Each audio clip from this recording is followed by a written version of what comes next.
I'm traveling. I thought traveling was going to be painful after this. Which I'm very proud of you for traveling, man. I told you, man. The first thing I told you, man, is get up and get out. Yo, yeah, I'm about to get up and get out again too. I'm out. I'm going somewhere. You gotta go somewhere. You know what we just spoke on? It's trying to build a change. It starts within your community. It starts with. Would you? No, I'm gonna take a lot of slack for saying this. It starts with less OGs, more elders. Yes. It's like good, bad, because it's like damn if you do, damn if you don't. Right. Do I leave my area in progress and become the best me that I can be, or take responsibility in knowing what the situation is, where I came from, and try to make it better for the younger ones that are coming up at the same positions that I was in. Which is more so being spoke on in your music. You know what I mean? That's being spoke on it. Or do you become a labeled a sucker because you just refuse to put all that stuff back into your neighborhood? Like, I want to work on me. I understand that. Like, what good am I to anybody else if I'm not good for myself? It hurts in all ways, and I think the biggest thing it hurts is your mental. Because your mental take a hit when it comes to that. Not you, your mental take a hit the most, because now you're instilling something in your brain that you're deeming is right, but in actuality is wrong. You know what I mean? I mean, it's not right or wrong, but it's like... How many times do we justify bad situations? Exactly, that's what I mean. Like, you're deeming it right, but you know it's wrong. Like... Right. It comes with the territory. Oh, man, that's... And trying to do the right thing, it comes with the territory.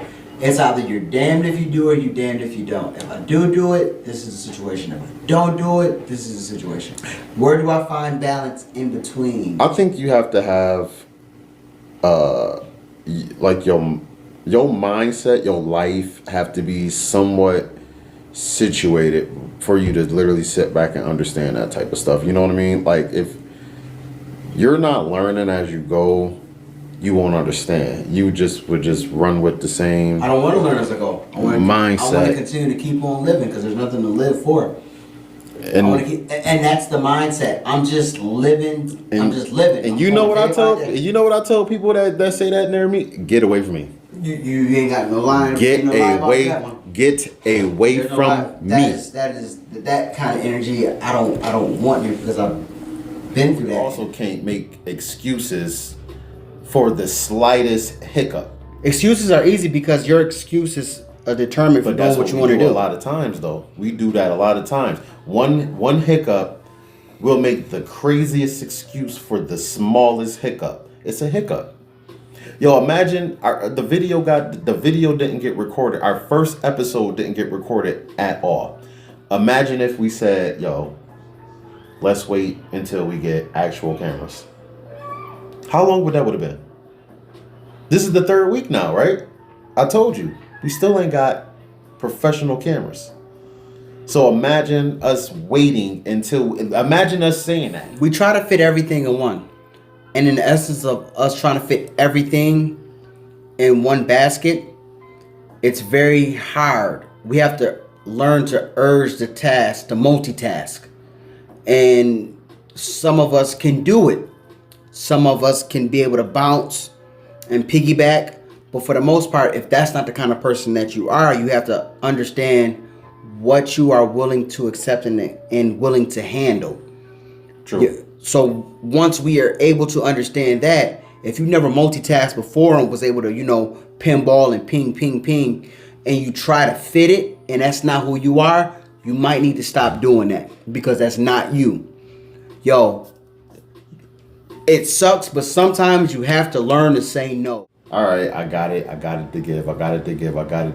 And I swear to God, dude, that moment when it come down to you sit there and think like, I ain't got it.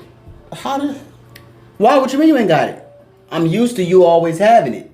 So when I call you and I ask you for No, it, this you is for supposed to yourself. have it. This is for yourself, though. You'll have it for that person, but for yourself. No. But even if you don't have it for yourself, That's used to you always having it. So when I ask you for it and you say you ain't got it, I look at you different, and that will probably make me stop banging with you to a certain extent. Because wait a minute, that was my go-to. Man, I ain't messing with that I dude. know that too. And then guess what you don't get? You don't get those calls like you used to. Yep. Now everything's now you gotta wait till I see you or you pop up on something and I'll be like, yo, what's good? Stop doing that to your friends and your family, yo. Just because ultra facts. just because they gotta say no to take care of themselves for whatever reason it is, listen. Stop trying to tell yourself that person is in the wrong for not looking out for your wrongdoings. Reset, reboot. I always encourage people, you know what I'm saying, to have a chance to reboot themselves, because you get boggled down with so much of your everyday life and it becomes so consistent you don't never have a chance to take time to take care of you. You know what I'm saying? And True. And taking care of yourself is one of the first priorities that you can have, because you can't help others unless you are right. You right about that 100%. Explain the power of having that community substance. Explain the power of having the block clubs, because by that time, even if it's how many block parties you used to go to when you was younger? My grandmother street had a block club party, and I probably five, 7 of them probably. Okay, how many block club parties did you see in general back then? Oh, a lot. A lot, right? So that would mean somebody in the vicinity of the area was throwing these things. But again, so even if it was going to be on a decline and no longer be what it used to be, did we even give it a chance of continuing to be what it used to be? Because we did not sit back and they did not sit back and explain to us two, yo, I understand you out there ripping and running, doing whatever you think you're doing, and you feel like it's right, this, that, and the third. When you get to our age, the stuff that we doing, you're going to want to protect that. You're going to want to protect this. Even if you're out there doing such and such and such and such, you're doing that in a way of you're protecting yourself. So treat that as like, this is what we're doing in this block club. We're making sure you have a safe street that you can be able to walk up and down on without you having to look up and down your shoulder. We spend half our lives wanting to be adults. Basically, to be able to sign a contract and say, hey, I'm an adult, yada, yada, yada. For most of us, you know what happens? Some of us realize that once I sign that contract of being an adult, this shit is too hard. And now guess what you do? You spend the rest of your life trying to get out of that contract of being older and go backwards. So then what do? I can't take care of myself. So what do? I need somebody to take care of me. Who's going to take? Big government will take care of me. So now they will start implementing laws that will start taking away a lot of my freedoms that I don't know I have, because I don't know that I have them. Which, with me saying that, I encourage everybody to download the Constitution app. We heard the whole stance about going to college all our life. Just go to school, just go to school, just go to school, just go to school. I'm not against somebody telling me to just go to college, but why? And when I never had that actual explanation of why I was against it, but then once I decided to go back for myself, I understood what it can bring to the table as a young adult. And that's where I have that obligation now, where I should explain that I have to explain that to young adults and young kids. Speak on something, man. You may not know about stock market, but you know it can bring you something to the table. Right. Kids, listen, get into that, or learn to get into that. I don't know nothing about it. I'm past my prime. Even if they feel like they're past their prime, Right. I'm past my prime. You can do it, but I may feel like I can't do it no more. But jump into that or learn something. Get into learn, and that's what I miss. Learn something. Mm-hmm. And speaking of, because you mentioned stocks, I encourage people to invest in hard tangible assets. We had this conversation. Yep. Gold, silver, palladium, metals, things that actually mean something, because the stock, let's be honest, it's somewhat of a rigged game. Mm-hmm. Same as Bitcoin, somewhat of a rigged game. You're really, and when people mention Bitcoin, they don't talk about it as if it's a currency. They talk about it as if it's a stock. So if it's a stock, that means what it can be. It can be manipulated. It can be changed. It can do up and down. It can do those kind of things. Mm-hmm. So investing in things like hard tangible assets that have been used for over centuries and millenniums can't be changed. Silver is always going to be silver. Gold is always going to be gold. Our dollar technically isn't backed by gold anymore since the Federal Reserve was created. So that's just paper to us right now. Mm-hmm. And that's why they don't really care how it goes, because it's actually meaningless, because it's backed by nothing. And until it gets backed by a solid standard, it's no one had no problem mentioning the debt to you, because the debt doesn't mean nothing because it's backed by nothing. Sometimes I feel like when I talk, I belittle because I get so much kickback from what I said. Mm-hmm. You know what I mean? I feel like so many people got to make it their point to try and prove my statement wrong. Where right. Where it's just an opinion of mine. It's just my personal opinion. You know what I mean? Plus, I think it depends on who's giving that information. Yeah.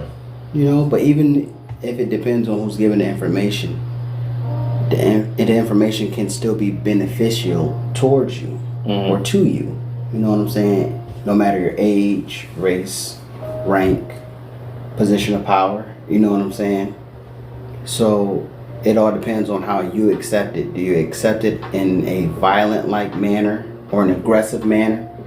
Or do you have to reflect on yourself and realize that maybe there is something that I don't know, and they are maybe possibly trying to help me? Mm-hmm. So that would mean we have to go within ourselves and figure that out, and not always be on the attack. I think a lot of patience too, also, to Absolutely. learn that, because growing up, depending on how you grew up, you always on edge, Right. and I think that plays a big part in people being G-checked. And if it's a good G-check, some people feel like that's a form of disrespect, or the constructive criticism. People, again, like we were talking about, feel like they're being disrespected or being belittled. Right. But I honestly feel like that's, like, some of that probably stemmed from Upbringing. just your upbringing. Yeah, because when you really think about it, a lot of people have to do some things on their own. Not everybody, but some people. Mm-hmm. And when you start doing things on your own, you live a little faster. Right. Then, you know what I mean? You're so used to doing you and your aspect of life, and no one's slowing you down. But when someone decides to slow you down, but in the sense of seeing something, that's seeing you moving so fast that you're probably about to crash, and they can see something before you see it and trying to stop you from having that collision. Maybe that is what is willing to kind of like humble you a little bit. Yeah. And not just be so much on the defensive. You know what I'm saying? Also, if you don't know, if you're not around nobody that to give you that outlook, give you that game from 10 years old to 30, and you never heard any of the lingo and all that, it's that, man, that when somebody start checking you or correcting you or preparing you, it's just you just gotta learn how to take it in a different way, because us as humans basically want domain and sovereignty of our own bodies of our own physical aspects. So anything that is willing to deconstruct how we normally do things and being told that we can't do it, the first thing we want to do is lash out against it. So feel weak. But their criticism was go speak to somebody. I, in my mind, said the hell with you and the hell with them. Right, absolutely. That's the first I'm reaction. Speaking to you, you ain't got nothing to offer. You so can't what help makes me. somebody else gonna think that they gonna offer me some help if you can't even offer it and you know me? So, and that's what I mean. Like, we have to stop that and really sit back and be like, yo, maybe that person may not be able to help you. Yes, you reached out to that person, and that person reached out back to you and basically told you that I can't help you, and this is the direction that you should take. That's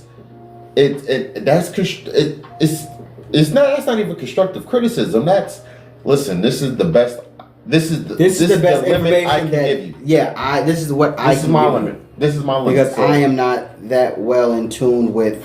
I understand what you're going with. So we have to stop being mad at those people for doing that. No, because they're like I told you before, they're trying to be in your best interest also. Right, but like I told you before, no one wants to take that step and actually figure out what's actually going on. The mental health crisis, especially in the urban community, is at an all-time high. Frustrated, like the people. So if I'm frustrated with you, I'm avoiding you because you frustrate me. That will make sense. So. That makes sense. That's a sign. So okay, if that's the case, frustration. Okay, so if that's the case, if you're frustrated with that person at that single solitary time, but you're no longer frustrated with them, do you still avoid them, or do you avoid them at that time? That's a good question. I think you just avoid them at that time. But then do you actually go back and tell them that you were frustrated with them? I don't know. I believe that's when you have to probably got to grow up here. Friendships where you got that one guy or a female that's a drunk, but they're like that aggravating type of drunk, right? Where you wanna do something to them, right. And then you see like certain movies where the dude get drunk or they both get drunk and then something or in reality you see that. Dude, take your drunk ass home. The first thing I thought about was Hoodlum when Bumpy was talking to his cousin, and he was like, "Okay, Officer Foley."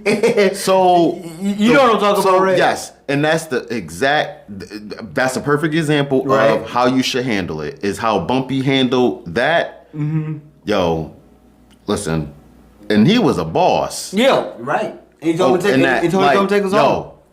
And he was and now he could have did some damage. Cousin was saying crazy stuff, right? And he just like, go, just go. Because if I have to, I don't want to rumble with you. Make sure this dude gets. I love you enough to tell you to go home. Mm-hmm. And in the sense of me telling you to go home, that's in the sense that I don't want to put my hands on you. And then it might escalate to something more drastic. Yep. So it's for me to tell you to go home because it can get real. Oh, I'm constantly frustrated. You must have read something. What you got? Since I'm giving this to you right now, so this is common causes of frustration: daily hassles, finances, interpersonal conflicts, relationships, stressful current world events, work-related problems. Okay, if that's the case, then that means we all frustrated.